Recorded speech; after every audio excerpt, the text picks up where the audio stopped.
Muy bien. El catecismo de Heidelberg nos corresponde en esta ocasión.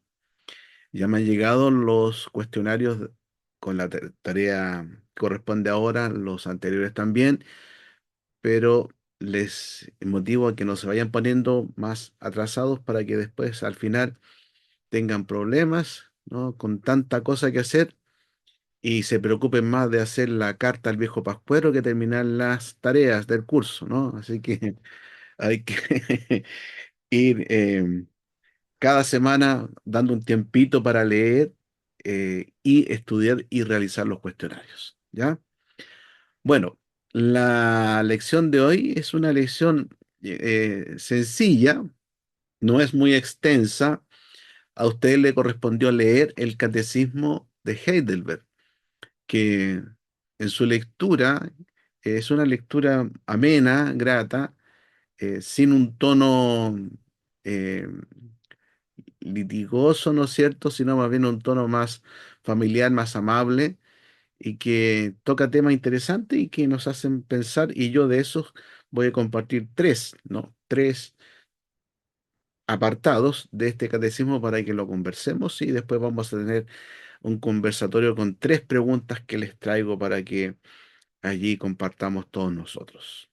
Bien, pero antes de ello, ¿hay alguna pregunta que tengan, algún comentario que hacer a lo que han visto hasta ahora o alguna pregunta sobre, no sé, algo que todavía no se entienda, etcétera, etcétera? ¿Hay algo que decir, compartir, comentar? El silencio nos dice que vamos bien, que todos entienden perfectamente lo que están leyendo y que están aprendiendo, están creciendo, y eso es muy bueno, ¿no? Es muy positivo para uno personalmente, como también para los momentos donde ustedes en sus congregaciones, con sus hermanos, conversen sobre lo que hemos estado viendo hasta ahora. ¿Ya? Bueno, les voy a compartir a continuación el Power breve que he preparado para la lección de esta ocasión, ¿no? Y que vamos a conversar también. Ok. Entonces aquí está para que lo vayamos conversando, ¿no? Lección 3, el catecismo, ahí faltó la A, ¿no? De Heidelberg. Qué interesante, ¿no? El nombre. Recuerden que los nombres de los catecismos se van dando en razón del lugar donde se van componiendo, se va desarrollando el contenido. Entonces, en este caso estamos hablando de Alemania, y especialmente en la parte suroeste de Alemania, en el sector llamado el Palatinado, ¿no? Que es como una provincia interesante que hoy día em, es un estado federado de Alemania, ¿no? Donde hay muchos castillos, un lugar muy bonito. Pasa el río Rin también por allí y tiene harta historia por todo lo que aconteció en ese periodo, ¿ya? Entonces, el catecismo de Heidelberg que sale a la luz pública en el año 1563, aunque este catecismo comenzó a escribirse en el año 1560. Bien, y en este conglomerado provincial llamado el Palatinado, donde allí llegó la reforma protestante a ese sector. O sea, estaba el Palatinado alto y el Palatinado bajo. El Palatinado alto era más romano y el Palatinado bajo es donde se asienta más la reforma protestante, específicamente el calvinismo, ¿ya? Y allí había una lucha interesante teológica entre los swinglinistas, los calvinistas y los luteranos, específicamente con el tema de la Santa Cena, cómo interpretaban la Santa Cena, ¿ya? Entonces, En ese sector se produce uno de los mejores catecismos que tenemos hasta hoy día y que es el catecismo de Heidelberg, que aquí en nuestra iglesia lo leímos completamente durante el año pasado y este año. Y ya a esta altura comenzamos con el segundo catecismo de Westminster, perdón, el catecismo mayor de Westminster. Pero en la iglesia lo pasamos de forma completa. Bien,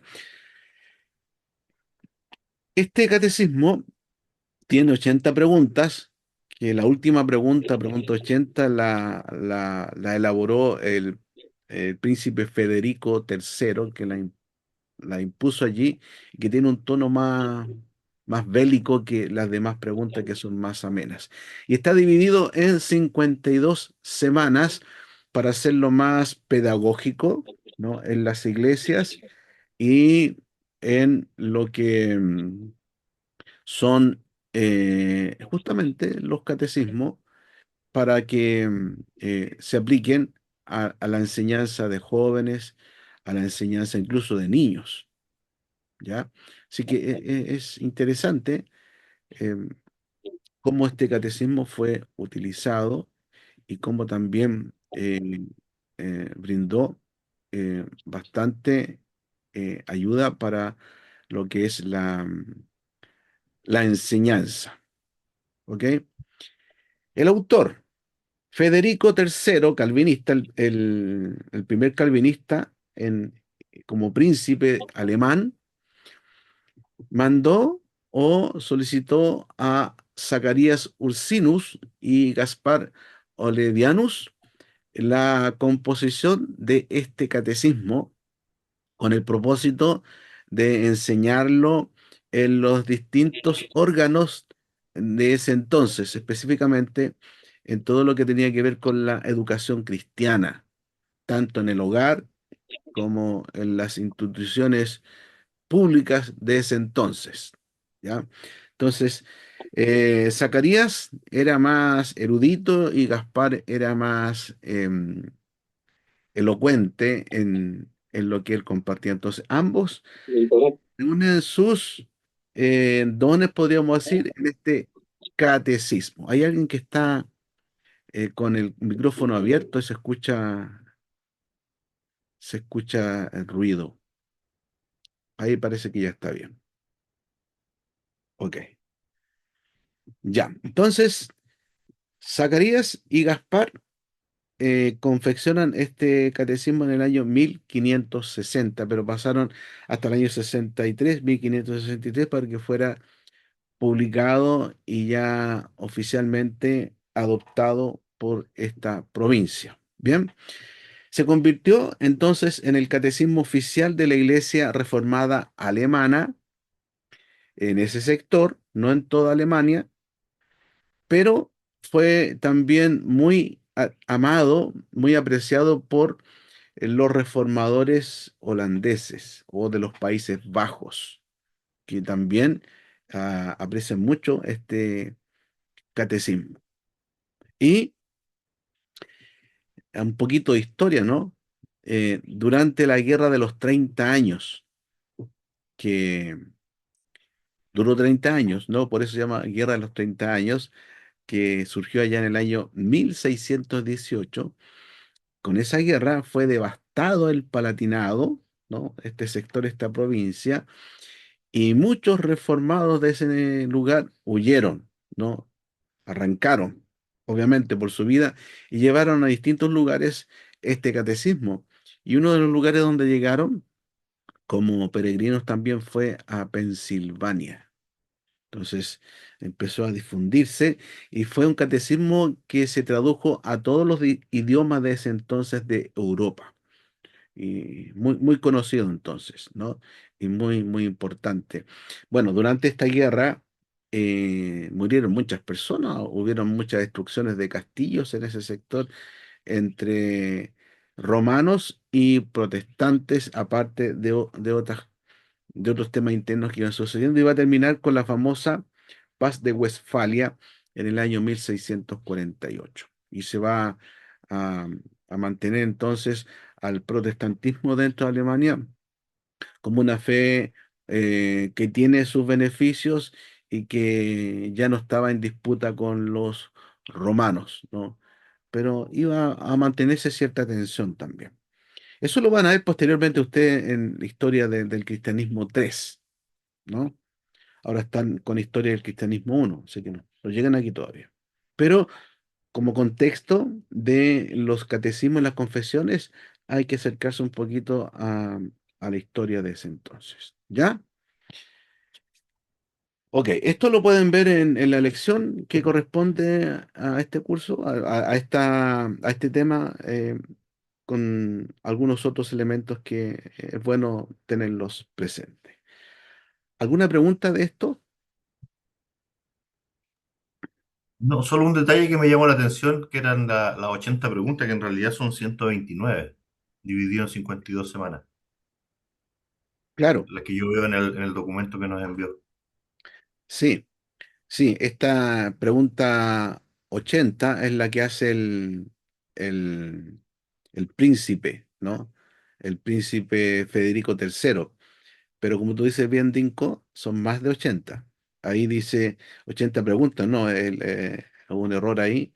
Como dice 80 preguntas divididas en 50, son más preguntas, pero esta pregunta 80 es la que hace el príncipe Federico III, ¿no? Ahí faltó completar la frase.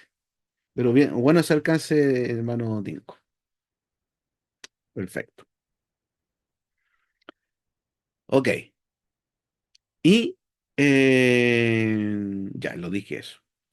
Miren, aquí voy a citar la pregunta número uno, para ir un poquito al contenido del catecismo. La pregunta número uno, que es una pregunta muy interesante, bonita, y que es como lo que más se conoce dentro del cuerpo de iglesias protestantes en los hermanos. La pregunta número uno, que dice, ¿cuál es tu único consuelo tanto en la vida como en la muerte? Y la pregunta, o sea, perdón, la respuesta es que yo, con cuerpo y alma, tanto en la vida como en la muerte, no me pertenezco a mí mismo, sino a mi fiel Salvador Jesucristo, que me libró del poder del diablo, satisfaciendo enteramente con su preciosa sangre por todos mis pecados y me guarda de tal manera que sin la voluntad de mi Padre Celestial, ni un solo cabello de mi cabeza puede caer. Antes es necesario que todas las cosas sirvan para mi salvación.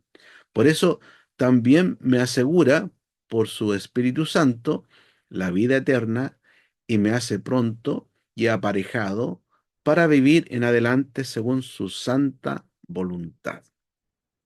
Una bonita expresión muy pastoral a esta pregunta, que es una pregunta que eh, escapa, ¿no? Como a lo que han sido los credos que hemos visto que comienzan declarando creer en Dios, eh, que también, como hemos visto, la confesión belga, ¿no?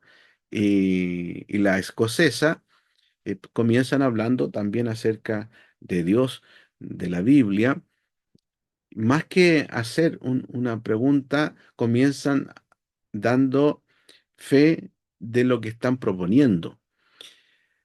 Pero aquí el catecismo comienza con algo tan, tan interesante que llama inmediatamente la atención, ¿no?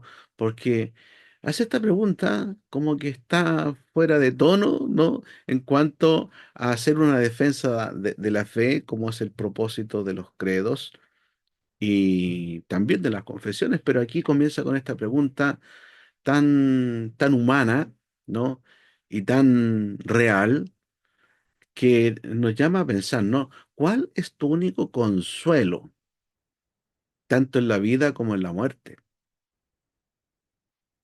Y una pregunta que tiene, si uno la analiza, puede tener varias respuestas, pero la respuesta que nos da el catecismo acá también es una respuesta muy, muy pastoral, muy emocional, humana e interesante y hermosa, ¿no?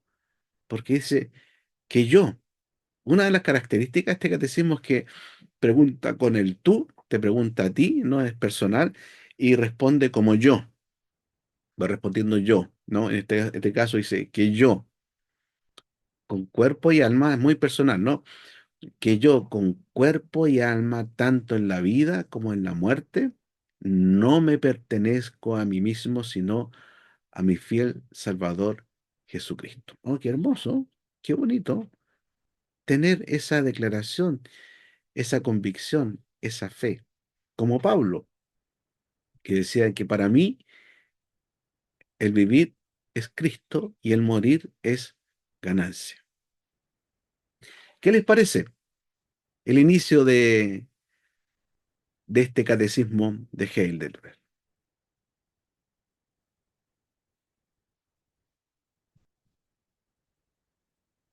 Pastor, Hermanita, también puede decirse que es consolador ¿cierto? saber sí, que nosotros pertenecemos a Jesucristo, a nuestro consolador. A nosotros nos consuela tanto eso, es, es grandioso. Exacto, claro que sí. En esta vida Ujú. consuela al Señor y en la muerte también Él nos recibe, ¿no?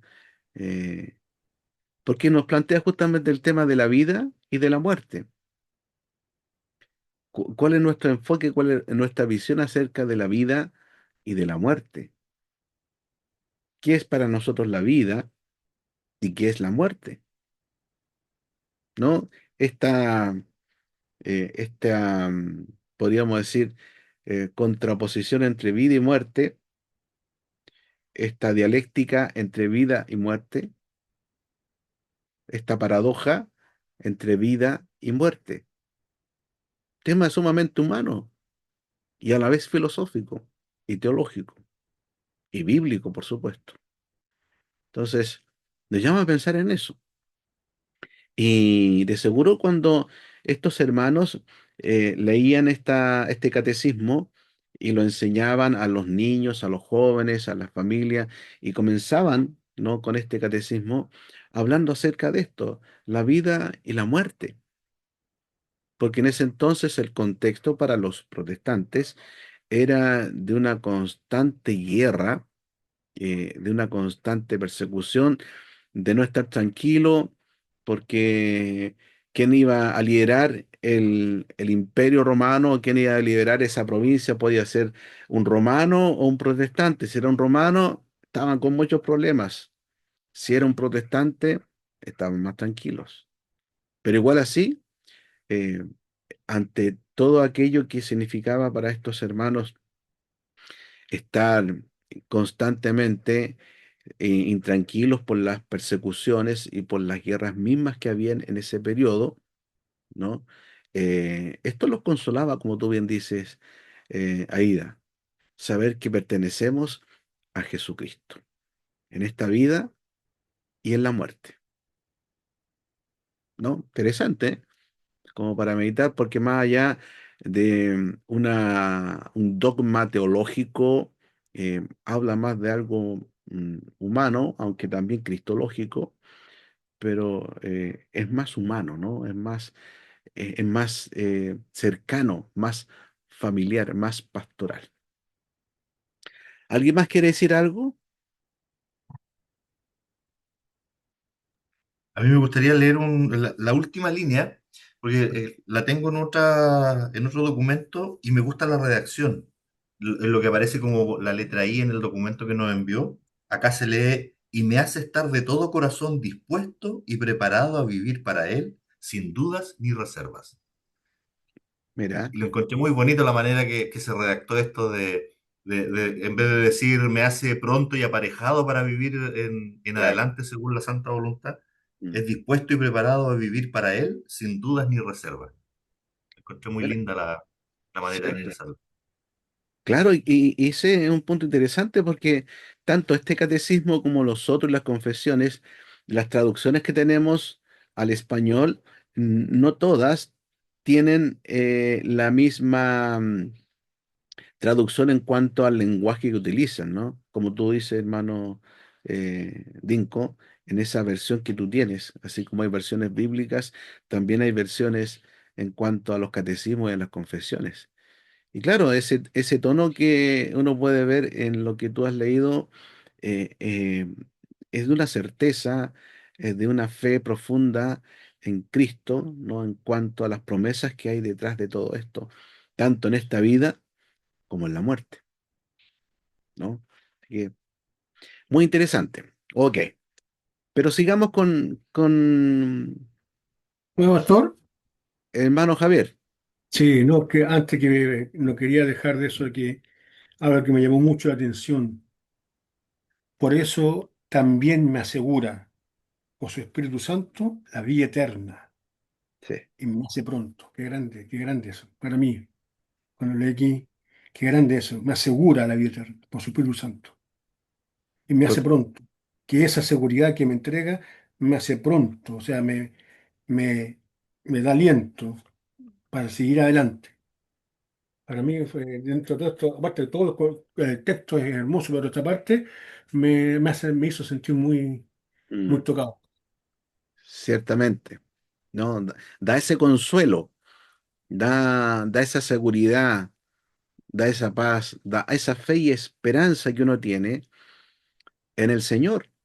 Y cómo su Espíritu Santo viene a confirmarnos, viene a asegurarnos todo aquello. Y que, como le decía anteriormente, para los hermanos de ese entonces, cuando comentaban este catecismo y lo enseñaban, cumplía justamente este propósito de alentar, fortalecer, consolar, motivar aparte de enseñar, porque lo necesitaban mucho, dado el contexto en el cual van surgiendo estos documentos. Y para nosotros también hoy día, en los momentos de pruebas, de tribulación, de angustia, de duelo, ¿no? De tantas cosas que pasamos, también nos alienta y nos consuela. Bien, Pastor, sí, adelante, solo, hermana. solo agregar que no sé si vamos a pasar a la pregunta 2 pero que está íntimamente ligada a la pregunta 2 pues están como relacionadas a lo mismo de cómo podemos estar dichosos en la vida o en la muerte. Em, y es re lindo cuando uno entiende esto, pero es desafiante cuando uno lo vive. Entonces, es como que el Señor nos lleva a, bueno, nos trata a todos de forma diferente, pero sin pasar a ser tan autorreferente, es potente vivirlo, pero también es grandioso eh, comprobar que es así como el Señor lo dice Mm, porque la muerte es parte de la vida y nosotros como cristianos vemos la muerte o debemos verla de una forma muy distinta, con pena pero con esperanza y con la certeza que las promesas del Señor se cumplen. mm, Entonces ha sido desafiante este catecismo mm. personalmente. Mire, qué interesante cómo al tomar un documento como este histórico y que en su tiempo, como digo, cumplía este propósito así de enseñar, no pedagógico, pero también de pastorear, de alentar, de consolar a los niños, jóvenes, a las familias, también lo hace hoy día. Y como tú dices, hermana Rosita, nos desafía también a buscar al Señor, nos desafía a descansar en Él, nos desafía a recordar sus promesas, que en medio de la tribulación, la angustia, Él está con nosotros en medio del duelo, la pérdida de un ser querido. Aquí también tenemos consuelo en saber que estamos seguros en nuestro Salvador Jesucristo, que le pertenecemos a Él, somos de Él, como dice el catecismo, y como le pertenecemos a Él, nadie nos puede podríamos decir, quitar de sus manos, de su posesión. Él nos guarda de tal manera, como dice también aquí el catecismo, mire qué interesante, nos guarda de tal manera, nos protege de tal manera que sin la voluntad del Padre, ¿no es cierto?, nuestro Padre Celestial, ni un solo cabello de mi cabeza puede caer. Antes es necesario que todas las cosas sirvan para mi salvación, ¿no? Porque habla de la soberanía de Dios, que Dios como soberano es soberano de la vida y de la muerte, es soberano sobre todas las cosas y nos asegura que pertenecemos a Cristo, estamos en sus manos y que ni el diablo tiene poder, como dice aquí también el catecismo, nos libró del poder del diablo y que tampoco él tiene poder para no seguir perteneciendo a Jesucristo. Maravilloso, ¿no? Y como dice Rosita, claro, uno lo puede leer, pero cuando sufren la experiencia misma del dolor, del duelo, puede leerlo y quizás va a sufrir, va a llorar, va a tener esa pena que está en el corazón, y es así, ¿no? Pero aún así, en medio de la tormenta, en medio del dolor, del sufrimiento, de la pérdida, para el cristiano, el refugio para alentar el corazón, para consolar el corazón, es nuestro Señor Jesucristo. Y cuando vemos que le pertenecemos a Él, recordemos que Él también viene a ser nuestro buen pastor. Y aunque ande en valle de sombra de muerte, no temeré, porque este buen pastor, a este Señor Jesucristo que le pertenezco, Él me acompaña y me guarda. Maravilloso, ¿no? Bueno, uno podría seguir motivando y sacar un sermón, una enseñanza de toda esta primera pregunta y respuesta a este catecismo. Que por cierto, los hermanos en su tiempo cuando lo leían, estamos hablando de 1563 en adelante, de seguro que le alentaba y le fortalecía. Pero miren, tenemos también en el... ahora me salté a la pregunta 74. Ya, 74, porque si nos quedamos leyendo todo el catecismo estamos hasta la madrugada. Bueno, pregunta 74 que dice, ¿se ha de bautizar también a los niños? ¿Y cuál es la respuesta que nos da? Naturalmente, mire, naturalmente como obvio, en otras palabras, porque están comprendidos como los adultos en el pacto, y aquí habla acerca del pacto, y pertenecen a la iglesia de Dios, los niños, tanto a estos, a los niños, como a los adultos, se les promete por la sangre de Cristo, es decir, algo cierto, seguro, la remisión de los pecados y el Espíritu Santo, obrador de la fe. Por esto, y como señal de este pacto, deben los niños ser incorporados a la iglesia de Dios y diferenciados de los hijos de los infieles, así como se hacía en el pacto del Antiguo Testamento por la circuncisión, cuyo sustituto es el bautismo en el Nuevo Testamento. Qué tremendo, aquí hay algo interesante, teológico, doctrinal, pero también de ánimo, y sigue consolando a los padres cuando a sus hijos que lo han bautizado, siendo muy pequeños, quizás al nacer, a los días, y mueren, tienen también este consuelo que pertenecen al Señor, pertenecen a la iglesia. Y ellos también han recibido la promesa del perdón, de la remisión de los pecados y el Espíritu de Dios, el Espíritu Santo. Porque los niños son de Dios, no son nuestros. Los niños, como son de Dios, Él nos llama a nosotros, a los padres, a formarlos, a educarlos, a instruirlos desde pequeño en el camino del Señor. Pero cuando Él quiere, como son de Dios los niños, Él los llama también a su presencia, ¿no? Entonces, es una pregunta interesante que tiene este matiz doctrinal del paido bautismo, de bautizar a los niños, pero tras de eso también habla del consuelo, del ánimo a los padres cuando han perdido a uno de sus hijos, a uno de estos niños, y cómo estos también entran a ser parte del cuerpo de Cristo, la iglesia, y han sido perdonados sus pecados de una forma misteriosa por el Señor.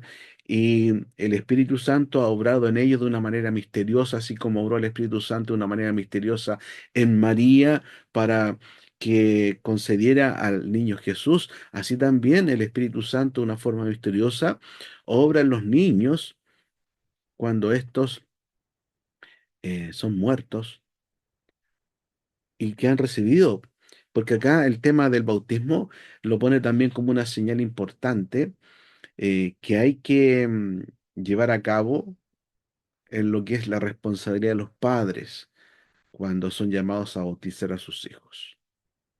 ¿Qué les parece? Doctor, Hermana Pamela. hola, ¿cómo estás? Hola. Ahí a mí, bueno, en una clase, en un curso anterior, igual yo hice la pregunta y acá dice bautizar a los niños. ¿Hasta qué edad se consideran niños? Claro, Porque igual a veces son hasta que dejan de ser inocentes o que tienen un poquitito más de discernimiento, pero en realidad igual ahí es súper amplio. Entonces, ¿nuestra iglesia tiene algún lineamiento en cuanto a la edad de los niños? ¿5 años, 6 años, 8 años? ¿Hay claro. algún criterio ahí? ¿Cómo cambia la forma? Sí, aclarar que todos los niños son pecadores, ¿ya? Ningún niño es inocente como para decir que no tiene pecado. Todos son pecadores. Este catecismo está basado también en la postura agustiniana respecto al pecado original, ¿no? Y al hecho de que todos nacemos en pecado. Por lo tanto, todos los niños son pecadores. Por eso también dice aquí este catecismo que de una forma misteriosa, como decía, son redimidos sus pecados por la obra misteriosa que hace el Espíritu Santo en ellos. Pero no es que se van al cielo porque están sin pecado, no. Ahí hay una obra misteriosa, así como el Espíritu Santo de forma misteriosa obró en María para traer a Jesús en su vientre, ¿no? De una forma misteriosa también obra a los niños para que sus pecados sean remitidos, ¿no? Y el Espíritu Santo haga esa obra allí de transformación para que al dejar de vivir este mundo vayan al cielo. Eso hay que mantenerlo de una forma muy clara y convincente en nosotros como padres cristianos reformados, presbiterianos, porque tú no vas a encontrar esta doctrina en la iglesia pentecostal, ni en la iglesia bautista, ni en la iglesia Asamblea de Dios, ni en los adventistas, no. Solamente lo vas a encontrar en los reformados presbiterianos, ni aún en la iglesia romana. Porque Doctor, si en la disculpe, iglesia y los romana metodistas, tú bautizas al niño, el niño se puede ir al purgatorio o como llamaban antes, al limbus infantum, ¿ya? Pero nosotros, aun si no está bautizado el niño cuando muere, como un acto soberano de Dios y misericordia, van a la presencia de Dios porque sus pecados son eh, remitidos, son perdonados. La sangre de Cristo también los cubre de una forma especial, misteriosa, ¿ya? Entonces, eso es lo primero. Lo segundo, que tú dices, Pamela, en cuanto a la edad, ¿no? En cuanto a la edad. En realidad, en nosotros hablamos de hijos del pacto, cuando los niños nacen de padres o son hijos de padres cristianos transformados, ¿no? Y cuando hablamos de hijos del pacto, estamos hablando de aquellos hijos que nacen hasta la edad de la discreción. Y cuando hablamos de la edad de la discreción, eso también es relativo, porque no hay una edad precisa que te diga, aquí a los 13 años ya el niño tiene un concepto claro de qué es pecado, qué es maldad, cuál es su compromiso con Dios, cuál es su compromiso con la iglesia. Eso un consistor puede decir, o una iglesia, una denominación puede decir 12 años. ¿Por qué 12 años? Porque toman el ejemplo de cuando presentaban a los niños, los hebreos en el templo, los 12 años. Y a esa edad para ellos ya ese niño pasaba a ser como un adulto. Pero eso es muy relativo, porque también uno mide la madurez que tiene ese niño a los 12 años en cuanto a entender qué significa Cristo para él, qué significa la Biblia, qué significa la iglesia, el compromiso, ¿no? Entonces, es relativo el tema de la edad. En el caso mío, por ejemplo, yo hemos recibido a niños, ¿no? Porque recordemos que en la iglesia nuestra, la iglesia presbiteriana reformada, bautizamos a los niños, pero también hacemos algo que se ha dejado de hacer, que es la confirmación, ¿ya? Y la confirmación, a diferencia de la iglesia romana, es cuando ya el niño pasa adelante y confirma que es un hijo de Dios, confirma que ha sido regenerado por el Espíritu, confirma su compromiso con la iglesia y pasa a ser miembro de la iglesia allí en propiedad, ¿ya? Entonces, esa edad puede ser 14, 13 años, 15 años, depende de la madurez que tenga el niño y cómo la iglesia local o la denominación, podríamos decir, legisle sobre ese tema. Pero no hay una edad precisa. Bien, ya. Hermano Giovanni, ¿tú vas a decir algo? Sí, disculpe. Los metodistas también, yo tengo entendido que también bautizan a los infantes, los metodistas. Bueno, una rama, Metodistas pentecostales, sí, es claro, una rama. exacto, una rama del metodismo, ¿no? Porque está el metodismo episcopal, ¿no? Este metodismo que está en un diálogo con la Iglesia romana para buscar la unidad, y está el metodismo criollo, podríamos decir, igual que los anglicanos de la Heights Church y la de Low Church, que son los de la alta iglesia y la baja iglesia, ¿no? Que también están buscando esta unidad con la iglesia romana. Pero los del pueblo no, los del pueblo como que son más simpatizantes con el enfoque protestante, ¿ya? Y dentro del metodismo, acá en Chile surgió la iglesia metodista pentecostal, que es algo muy autóctono chileno, que no se ve en otros lugares, sino que acá en Chile no hace, ¿no? La iglesia metodista pentecostal. Y ciertas ramas de ese metodismo han tomado últimamente el bautizar también a los niños. Incluso en Viña, aquí en la quinta región, hay una agrupación de iglesias pentecostales reformadas. Y es raro eso, y pentecostales reformados, porque se adhieren al principio de la reforma y también están bautizando niños. Bien, ok.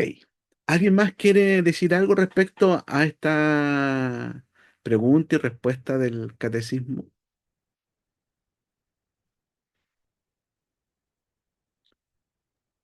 ¿Del pastor de la pregunta o en general de la otra pregunta? De esta pregunta que estamos viendo o de la anterior, porque más adelante hay una, Bueno, yo quería comentar sobre el tema. Ah, ¿sí? ya. No, yo solamente comentar de decir de que, bueno, que esta respuesta sobre que los niños también son adheridos al pacto, yo creo que es una de las, digamos, enseñanzas doctrinas que nosotros estamos adheridos, que es de la teología del pacto. Yo creo que una persona debe entender bien la teología del pacto para entender lo que es el bautismo de infantes. Y siempre Dios ha trabajado a través de las familias, y yo creo que siempre está esa como esa mala interpretación, es decir, de que la fe es como personal, ¿cierto? Como que personal, y por eso es que a veces se ataca mucho en el sentido de que por qué los niños, si los niños no pueden creer, no tienen fe, que deben tener discernimiento para poder entender. Pero por lo mismo, ahí uno va entendiendo a través de la teología del pacto, a través del Antiguo Testamento y la unión que también tiene con el Nuevo Testamento, y en la cual Dios trabaja también con la familia. Siempre ha sido así, tanto incluso en Noé, cuando Noé, eh, él cree y salva a su familia, Cornelio, y su casa, siempre habla a Dios de Abraham, Dios de Jacob, Dios de Isaac. Entonces, siempre Dios trabaja con la familia. Y por eso nuestros hijos también son parte, son cristianos. Cuando bueno, ya son cristianos, pero obviamente con el bautismo como que se oficializa. ¿Cierto?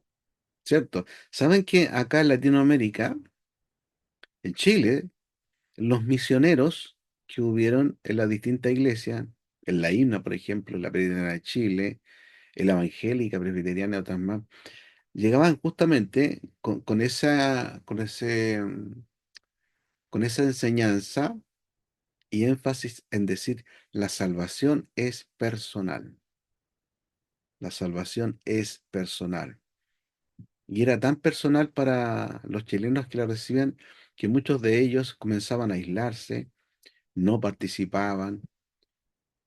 Y creo que ese es un error, porque de alguna manera es cierto, la salvación es una salvación que me otorga a mí personalmente el Señor, pero no es personal como para aislarme y no buscar integrarme a una iglesia, porque la salvación también es una manifestación colectiva de aquellos que son salvos, ¿no? Entonces, así como tú dices que la familia trata con la familia, que es muy cierto, también la salvación es colectiva porque involucra a una iglesia, el cuerpo de Cristo. Entonces, importante tener presente eso. Sí, yo soy salvo, pero eso no me da libertad como para decir, yo no me comprometo en ninguna iglesia. No, me involucra en la iglesia. Ok, vamos con la otra pregunta del Catecismo de Heidelberg, la 96, que dice, ¿qué pide Dios en el segundo mandamiento? Aquí está hablando de los 10 mandamientos, ¿no? Está haciendo una descripción de los 10 mandamientos. Y la respuesta dice, que no representemos a Dios por medio de alguna imagen o figura y solo le rindamos culto como Él ha mandado en su palabra, ¿no? Algo breve, pero muy importante e interesante, porque en el fondo está planteando que el servicio de adoración debe ser un servicio o la liturgia de acuerdo a la Biblia, no de acuerdo a lo que a mí me parece, o como algunos dicen, los que se apegan mucho a lo que llaman el principio regulador del culto cristiano, ¿no?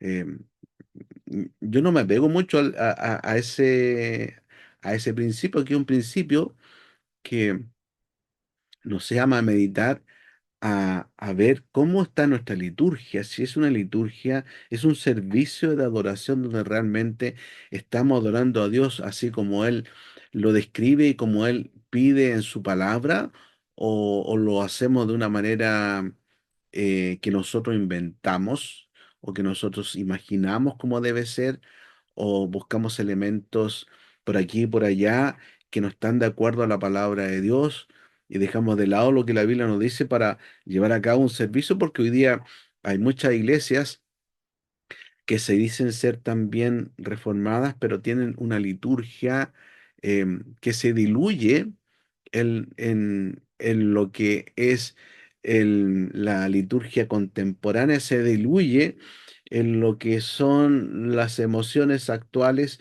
y los intereses actuales, y no mantiene un sello, un signo de identidad histórica como iglesia. Entonces, nos llama a pensar en eso, a pensar que la adoración como dice acá, el culto o el servicio debe ser de acuerdo a su palabra. ¿Qué les parece eso?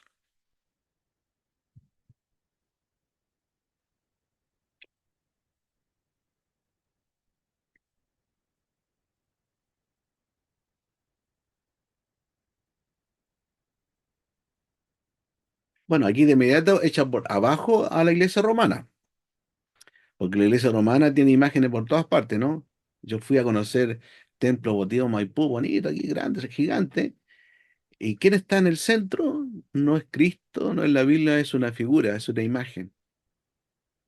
O sea, esta pregunta ya abajo a todas aquellas, incluso a la iglesia anglicana, la iglesia luterana, que también usa figuras, usa imágenes, aunque dicen que es un tema pedagógico, entendible, ¿no? Pero es muy fácil de irse a esa imagen para pensar, para meditar y tenerla presente y, y hacernos de esa imagen a Dios. Y eso es pecado, ¿no? Porque Dios es espíritu, no hay imagen que pueda representarlo, en nada. Sí, pastor, yo creo que eso también pasa en algún palacio, en alguna especie de teatro donde hay como harta simbología, como que uno hay una tendencia a mirar o a endiosar algo que no es Dios finalmente. Yo creo que eso es muy culturalmente, o en la tradición tanto de la iglesia o fuera de la iglesia, está muy plasmada en ver algo bonito como un cuadro y que puede transformarse esencialmente en un falso Dios. Claro, ciertamente el ser humano eh, va más por la imagen. Una imagen dice más que mil palabras, dice alguno, ¿no? Y hoy día en esta era, el TikTok, ¿no? El Facebook, el WhatsApp, el YouTube, todas las redes sociales usan mucho la imagen. Hoy día estuve leyendo para poner un poquito al día con, ¿saben lo que significa ustedes? La palabra es lot, Mm, mm. es lot. Está relacionado con la IA, con la inteligencia artificial. Mm. Eh, Se habla de la eh, otra palabra que tiene que ver con ese log, porque tiene que ver con la app que usa la inteligencia artificial para los videos.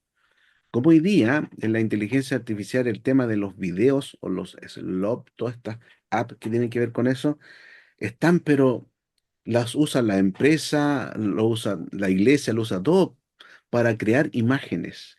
Imágenes que captan a las personas, captan su interés. Y esa imagen puede ser adulterar a una persona, puede provocar fraudes, puede ser algo bonito, puede crear algo que es imposible para nosotros, unir personas que están ya fallecidas, hacer personas que incluso podemos ser nosotros mismos que estamos conversando frente a alguien que nunca hemos conocido o que ya murió. Eh, Crea imágenes que tienen que ver con algo que nosotros no podemos hacer, pero queremos darle cierta realidad, ¿no? Y, y eso lo están trabajando muy bien para producir sensaciones, para producir lectores, para producir seguidores. Incluso hay imágenes de Jesús hoy día que lo hacen tan real, hablando con personas que son actuales, ¿no? Eh, y hoy día vi un video de estos donde aparece, por ejemplo, tocando guitarra Charles Spurgeon, Sí, Ajá, sí. aparece Paul Calvino Watcher. también haciendo un montón de personajes que ya están muertos, pero lo ponen como que se están moviendo y que están vivos, ¿no? Una imagen. Y cómo esa imagen te llama la atención. Y ciertamente el mandamiento dice, no te harás imagen de Dios. Pastor, Ninguna acá imagen. en Cauquenes es impresionante cómo hay imágenes de San Sebastián en casi todas las casas. Exacto. Impresionante.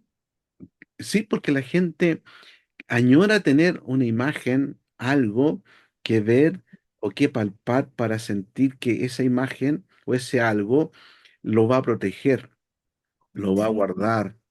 Es ¿no? una reiteración de la fe, pues.